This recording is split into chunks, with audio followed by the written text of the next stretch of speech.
So in this lecture, we're going to turn our attention to Ruth Streicher's Uneasy Military Encounters. If you think back to the section on India and South Asia, we talked about the notion that this course is not just about Asia itself, that we are also trying to learn about anthropology, what makes anthropological analysis, let's say, different than sociological or that of political science, right? Other potential fields. And one of the issues we've mentioned is that anthropologists write ethnographic research. We write ethnographies. All the texts that you're reading for this quarter are ethnographies. And ethnographies, being a form of writing about a group of people, are really grounded in ethnographic methods. They are grounded in a particular way of knowing that involves things like field work, the use of a local language, participant observation, rather than just kind of a fly on the wall, detached observer. And this is really important, again, not specifically for your learning of Asia. I mean, it has an importance for that, or it has a value for that. But it's also more generally thinking about information literacy, right? Thinking about what information is, being able to evaluate the information that you have access to, and so on. You know, up to this point, when we're thinking about the geographical knowledge and some of the basic knowledge about ethnic groups, that many of the references that are behind that kind of information are like textbooks, right? They are based on primary research. They are based on a set of research works that have been accepted and have been part of a canon, if you will. And when we turn to our ethnographies, we're really looking at, right now, the latest research. And we're looking, as scholars put forward different kinds of explanations and thesis, right, for what is being seen today. Now, we don't know whether or not these will be incorporated into the canon in a way that becomes part of the kind of general knowledge about an area. That's not sort of what these texts are all about. In fact, some of these texts really are challenging existing ways of knowing the world, and sometimes they can be marginalized. They can be put into the corner, right, when they sort of go against some of the more basic general knowledge that we have, let's say, about a geographical region or about a group of people. And so I think this text is an important one to think about like this. Uneasy Military Encounters, the Imperial Politics of Counterinsurgency in Southern Thailand. Particularly important because we're about to explore an anthropologist looking at an area of insurgency, an area of violence, and an area where the state has responded to that violence. And this is a particularly difficult kind of tense conflict, right, that is difficult to research. It's difficult to do ethnographic research in these kinds of locales. It's difficult to get permission to do research in these locales. It's difficult to get people to trust you when there is an ongoing violent conflict. Hopefully, as you've been reading Uneasy Military Encounters, though, you get a sense of how this information differs, right, from some of the more basic information that we introduce when we talk about the geographical diversity and the human geographical diversity in terms of ethnicity. So the anthropologist in this context is Ruth Streicher, and this is actually part of her graduate research.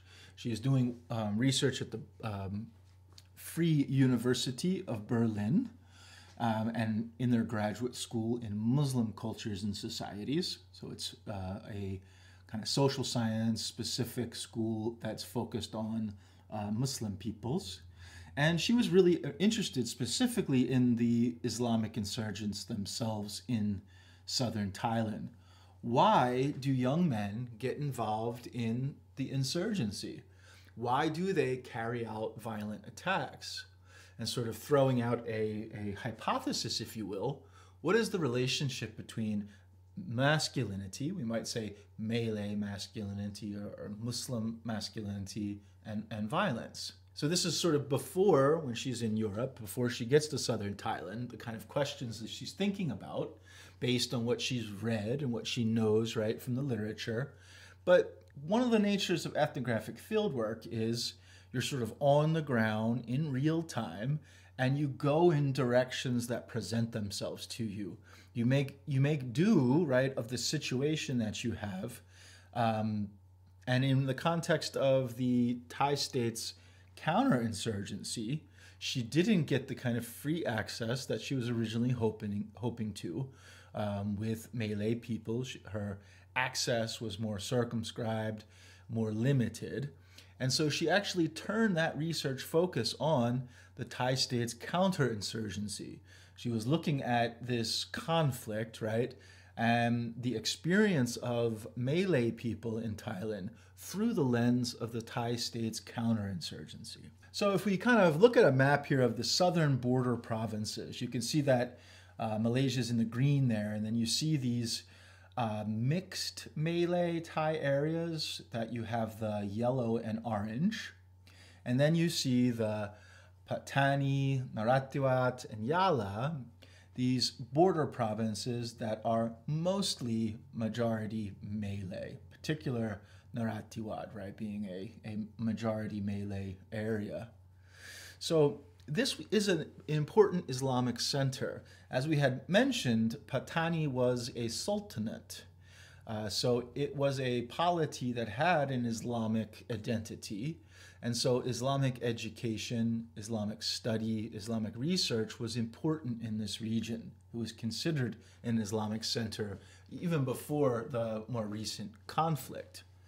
And what you have is you have often Malay Muslim insurgents that are using violence. They're using shootings, they're using bombings, they're ambushing, and they're trying to achieve the independence, right, of the provinces that made up the former Pattani Islamic Sultanate. And so in response, the Thai government has launched a very significant counterinsurgency and has put about 60,000 troops on the ground in this area. One of the interesting aspects, right, of this particular book is that the Thai government has made a lot of efforts to make their counterinsurgency appear to be culturally competent, culturally sensitive. They've worked very hard to have the counterinsurgency understood as an anti-Islamist or radical Muslim movement. It's not anti-Malay, it's not anti-Muslim or anti-Islamic. It is focused specifically on the insurgents, those who are exerting violence. And in fact, the Thai government celebrates all of the ethnic groups, right, of Thailand and values all of the different cultural practices of Thailand. And she sort of takes aim at that, if you will. She looks at that. And she does this in a number of different ways, but she does look at some of the literature that's associated with the counterinsurgency. She was given access to some of the documents, right, including a military counterinsurgency handbook. And what she argues is that, you know, when you go to southern Thailand and you immerse yourself in the counterinsurgency, you start looking at materials and so on, that in fact it really is depoliticizing the local history. So in the Thai state's perspective, the Pattani Sultanate was peacefully incorporated. Malay people were peacefully incorporated right into the Thai state. And there is no representation of violence in the way the Pattani Sultanate was incorporated. There is no discussion of the way that the Thai state uses violence against the insurgents. And sometimes the Thai violence, right, goes beyond the insurgents and affects ordinary Malay people. One of the things that I think she noted, we talked about how the Thai people are religiously Buddhist. And one of the things in the counterinsurgency is the protection of the Buddhist clergy, Buddhist monks, Buddhist institutions. And in fact, the insurgency has provided things like firearms to these Buddhist institutions. So there's this representation that all of the violence, right, is coming from Malay extremists or Muslim extremists. But the reality is that that's a distortion of the situation. And that, in fact, the way that the Patani Sultanate was incorporated into Thailand was not simply a peaceful process, that there are local grievances that were never recognized by the Thai state. And in fact, the Thai state has exerted violence towards the Malay people in, one might say, equal terms to what Malay people have done. And that's a pretty radical statement. She argues, if you look under the counterinsurgency, Malay people, unlike many other ethnic groups in Thailand, now live under martial law. Yeah, if you look at the counterinsurgency, Malay people are having to live under martial law, right? They're having to live under great limits to their rights and their freedoms and their liberties. As citizens of Thailand, in this sense, one might say, like a second-class citizen, right? With the martial law in these areas, Malays really do not have the same rights and freedoms. And she's pointing this out very clearly in the text.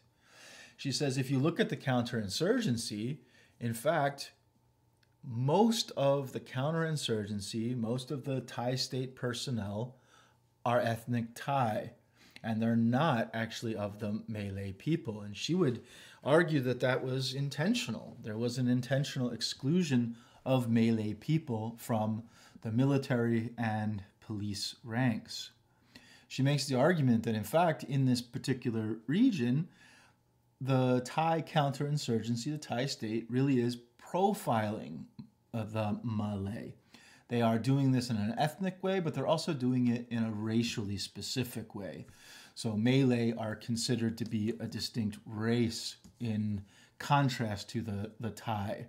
That's related to things like the physical appearance, darker skin tones, different texture hair, and so on of Malay people, in contrast, let's say, with the Thai.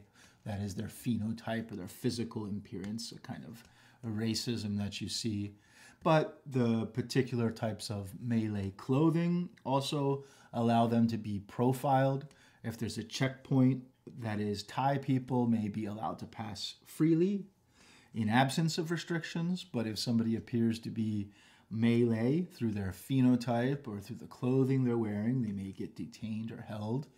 And their language, if they are speaking Malay and they're not speaking Thai, they may be stopped, they may be detained, they may be questioned, they may be detained at a checkpoint, and so on. And so despite the Thai state saying that they're culturally sensitive and they're culturally competent and they embrace all of the different ethnic groups of the country, there's these contradictions in the counterinsurgency that the anthropologist is noting, right, and is asking us to reflect upon. I think one of the more interesting aspects of the counterinsurgency, particularly from the West and from a society that values the state and religious divide, the separation, right, of church and state, that part of the counterinsurgency involves religious activity. And so one might say that after 9/11, when the United States began to use undercover agents and they began to infiltrate different Muslim communities in the United States, that there's something similar here. But I think this goes a little bit beyond what any U.S. government program did. So what the government did was use its ongoing support for moderate Islam and used government resources for an Islamic training activity for at-risk Malay youth. And they made the argument, right, that, well, by framing the activity in terms of Islam, they were being culturally competent. Because this was an Islamic activity, it's not somehow an imposition, right, of culture from the outside. It's not, it demonstrates for the Thai state, right, that the Thai state is not anti-Islam. How could they be anti-Islam if in their counterinsurgency, they're encouraging religious practices? So they have this training activity for at-risk youth, and it includes religious activities such as prayer. The youth that become part of the particular activity, they are encouraged and they're supported to pray in a moderate fashion. And while the anthropologist observes this activity, observes its playing out, talks to people about it, she makes the argument that on the surface it appears to be Islam, or it appears to be Malay, Muslim practice. But in fact, it really is a way that the Thai state is trying to develop a particular kind of morality among the Patani Malay, a particular kind of psychology that serves the interests of the Thai state. And she asked the question, and I think it's a good question for us to ask, if that's the case, if this activity is really oriented towards youth, Malay youth, not embracing insurgency, not embracing, right, the history of the Sultanate, the earlier forms of Islam, or more radical new forms of Islam. If that's really not the goal, but the goal is to use instrumentally, right, Islam to teach youth the morals that the state holds, the psychology that the state believes is good for social order and stability, can we really say this is culturally competent or culturally sensitive? Again, the anthropologist in this context would argue no. Another feature, too, is just the politics, and in particular the gender politics around counterinsurgency. So with the time that Ruth Streicher spent in southern Thailand, she makes the argument that it's a very patronizing movement, the counterinsurgency movement. That is, it really makes Malay people very passive. It makes them the objects, right, of the state. And one of the most powerful ways she shows this is through the accusations of rape of local Malay women, the resistance of local Malay women, and Malay women who simply did not feel like they had a voice to speak out about this kind of injustice. And I think her experience here is very enlightening, because this is the one topic, she said, that she was not able to get people to speak freely. The Thai state wanted to silence her speaking on issues of rape. They were denying any instances of rape, despite some isolated situations or events that got into media. They really did try to quiet, right, those accusations of injustice. Another dimension that she saw this was the organization of paramilitaries. So the exception to the fact that the local population was not included and excluded was the organization of a paramilitary. So rather than bringing the local population into the military, as you might imagine, what the military did was, or the government did, was organize a paramilitary, a quasi-military force. And they actually recruited female Malay to be part of these paramilitaries. But even in the context of the paramilitary, the hijab, or the hair covering that in Islam, God wants women to be humble, wants women to be modest, and so the covering of the hair is considered a modest form of expression in Islam. And so the hijab is worn by pious, devout Muslim women.